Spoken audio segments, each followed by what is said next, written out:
Welcome, everyone. Welcome back to Six Figure Coaching Program here on June 5th, 2014. This is a special bonus session with Michael Schulman. I'm Dave Durham, and we're glad you could join us for this special bonus session here tonight. We're going to get started shortly. As usual, this session will be recorded and available on this member's website tomorrow. Quick housekeeping note. We will have we will leave this coaching site open for the next 30 days so you can access it just like you have been getting access to all the material there. At the end of that 30 days, then we will archive all the material. Again, all the videos, all the material, all the downloads will be available on the site for 12 months after that. And if you're still using it 12 months from then, just give us a call and we'll extend it further than that. So we're glad you really like this stuff, and we're glad you can use it going forward. So with that, and I think that takes care of the housekeeping stuff. Oh, yeah, by the way, the survey, if you haven't had a chance to fill out our survey, we want to know how you thought about this. I put I'm going to put it up there as it's a redirect there for you guys, and if you want to go ahead and fill out the survey. If not, you'll get another email tomorrow just asking you to fill out the survey. That'd be great. Thank you very much. Michael? But if you click on the survey now, I think you leave the presentation, so do it when you're done here. Hello, everybody. This is our last session. We really didn't plan on having a bonus session. It came to mind as I fielded questions as we went through the program that a lot had been absorbed, our trades had been quite successful, and that maybe there was something that was more aggressive that we could build on, and I felt that I alluded to it to try to pique your interest in it, and Dave and I just decided, what the heck, we'll keep this very brief tonight, and that's my point. This is really just about going through two or three potential trades, and they're relatively new in terms of their style. There's a leap call trade. It's going to be the same one that we did sort of in a phantom way with U.S. Steel. There's what I call the free money trade, and it's legitimately free money if it works out. I know there's no such thing as free money, but it's a really nice term, but it's more than an attention getter. And there's the more than 100% annualized gainer. So let's just move on to it. Leap call trade, which some of you might call a spread. I made this trade in my account today. I put my money where all our mouths are, so to speak, and I had been looking at this for a long time, and I've done these kind of things in the past, but I wanted to do it myself. I did it in a limited way. I did it with one contract, and it's the U.S. Steel one. And the point of doing a leap call trade is leverage. And even before I go to the next screen, when you buy a call to write another call, meaning because you have purchased the right to buy shares, a brokerage house will allow you to sell the right to buy shares, because you can always cover your position. American calls, meaning U.S. market calls, are callable at any time. So you can use a call to sell another call. Some people call it a spread. I like to call it just a leap covered call. There's no cheat sheet necessary. It's a two-step trade. It's simple steps. We'll do some simple math. I'll walk through it slowly. And the whole thing here is to remember how much more you may be able to stretch your capital if you do these kinds of trades. First, let's go to the company. It's a fundamentally sound business with tremendously wonderful exposure to shale oil and gas development, known as fracking, and to the pipelines that are being built. And when you frack a field, you're constantly moving your wells. They're not there for 20 years. The stock has taken hits a couple of times in the last 2 to 3 months from headlines. The Koreans were legally allowed to dump the kind of steel that's used by frackers into the U.S. That really affects more some Western operations where U.S. Steel has less exposure anyway. And then a few days ago, they announced 2 of their 10 specialty steel tube plants were closing. Minimal material impact on the company, probably even a boost profitability. They blamed dumping, which means a lawsuit will be coming. And it's a move in a midterm election year, also to save some money. It's a somewhat volatile stock, and it has fabulous premiums for this kind of position. So you can see the 2-year chart, and that red arrow highlights sort of where we are now, but it shows that over a 2-year period, you can go back 18 months, and you can see it was around 24, 25. It dipped all the way down, it came back up, and now it's back there. Now, if you look at the 6-month chart, you can see that the $24 price point is someplace that bulls and bears come together and fight. And it's excuse me, it's below its moving averages, but its moving averages are above 24, the 50 and the 200 day, and I didn't want to bore you with the extra charts. So if you go and look at the 50 or 200 day moving averages, which you do in a longer term position, which is what we'll be talking about, it's below them and it has room to go further up, which is kind of important. It means that the stock should be trading between 24 and 25 at a minimum in the coming days and weeks. So what you do is step one in this trade is you buy the January 2015 $15 leap. A leap is another name for a call. It means that on or before the third Friday of February, you're allowed to buy the stock at $15, even though it closed today near 24. I'll show you the prices in a moment. And what you're going to do is turn around as soon as you do it, and you're going to sell the October 2014 $25 call. And as I said, I did it this morning. So for what seems to be a little bit more esoteric, a little bit more complicated, that's it. Those are the two steps in the trade. Now let's walk through what this really means. Here are a comparison as if you want to sell a covered call, that October covered call, the October 25, whether you purchase the shares at $23.88 or whether you purchase the leap.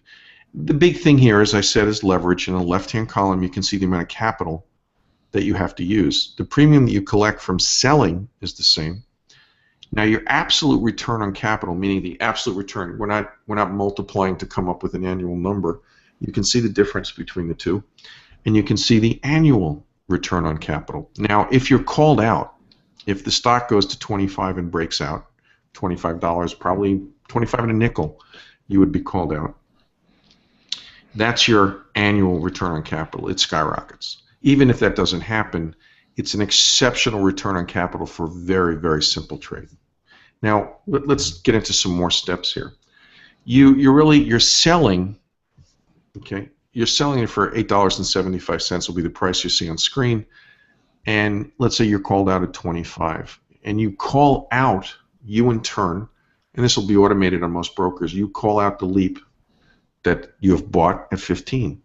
Now the net difference is $10 between the 25 and the 15, and you're also keeping the original premium, which is $1.35. That's that cash in hand is a mistake, by the way. That should say cash spent and not cash in hand. I apologize. Let me do this all over again. I don't want to confuse you. I'm used to using the term cash in hand, as you know. The cash in capital you put out was $8.75, so please excuse me. You're called out at 25.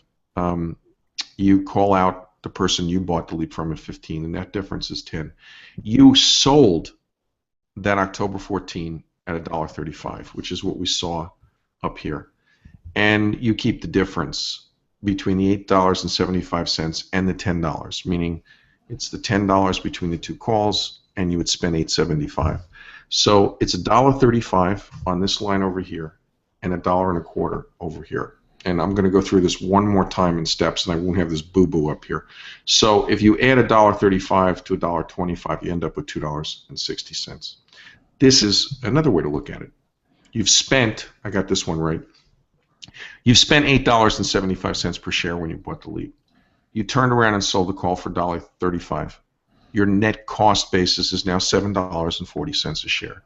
You're called out and you receive $25. You buy the shares at 15. You have 10. So what you need to do is take this 10. That's what you have your net cash, and you're out. Your cost basis is $7.40, and you now have $2.60, and your annualized return can become 71%. Now, this is in the position if you're called out, which I would assume the way U.S. Steel is going, you have a very good, if not perfect, possibility of that happening. So this is multiple steps from two simple transactions. Now, there are risks. I mean, the obvious risk is leaps expire. You can see by the charts, it's not going to get below $15, the stock itself. But, the stock could go from 24 to 20, which means the capital that you've put up is going to be worth less if you have to roll it or if you want to close the position. On the other hand, it's something you can roll and you can wait for the stock to recover because it is a leap. And these deep in the money leaps, these deep in the money calls, as you know from your experience with Options Income Blueprint, there's not a great deal of difference in premium, and you're going to see this in a moment because we're going to look at the January 2016 leap, which really only sells for 25 cents more over the course of an entire year. So rolling this can be very, very efficient to stay in that position. Another risk, if you want to call it a risk, is you're not called out. Well, if you're not called out, you sell it again, which of course reduces the cost basis for you owning that leap. So let's see what that looks like. You've spent your $8.75. You've sold a call for $1.35. Last example, you're down to $7.40. The call expires worthless. You sell another call for $1.35, and your cost basis is now $6.05. You do it again, and you do it again, and I'm quoting Buzz Lightyear, to infinity and beyond, and that creates what we're going to do in a moment, the free money trade. Now, if you did this, I'm showing this on a continuum where we're using October, a 5-month position. And if you did it again for 5 months, in between here, you would be rolling it. So your cost basis might go from $6.05 to $6.30. It's still a fabulous return. Not a great return, a fabulous return. And you can, and the reason I mentioned free money trade, which is the second trade we'll be going over tonight, is there is a way to do this that you're not really rolling and you're going to end up in a position where you have a free asset. So, I don't know, are there any questions, Dave? I'll stop for 2 seconds right now before we go to the free money trade to see if there are any questions about what I just went over. So far, no questions, Michael. Okay, and interrupt me as I go on. A free money trade is a sexy term, but more importantly, it's real. And it's a variation of the trade we just completed, and there are 2 goals in this phase. The first goal could be the simple, straight, generate cash and income goal. You buy a leap, you sell calls, weeklies or monthlies, until your cost basis is 0. Then you can sell that leap, you close the position, and you have anywhere from a large to exceptional profit, assuming the stock does what you want. But there's another phase that if you want to, and you're an aggressive income investor, that you can do. Think what your mind would be like if you were selling calls against an asset that had no cost basis, that was 0. That you could be free to dance, as they say. You could almost trade at will, depending upon how much you knew the stock, how much you knew its charts, its premiums, and how comfortable you are with doing it. And in many ways, this trade is the zenith of what I talked about in your psychology in the first night of boot camp. This is when I mean there's not even foregone profit. I mean this is a 0 cost basis asset. And in theory, you could sell it and make a huge profit, but you have no cost or capital tied up with it again. Let me show you how it works.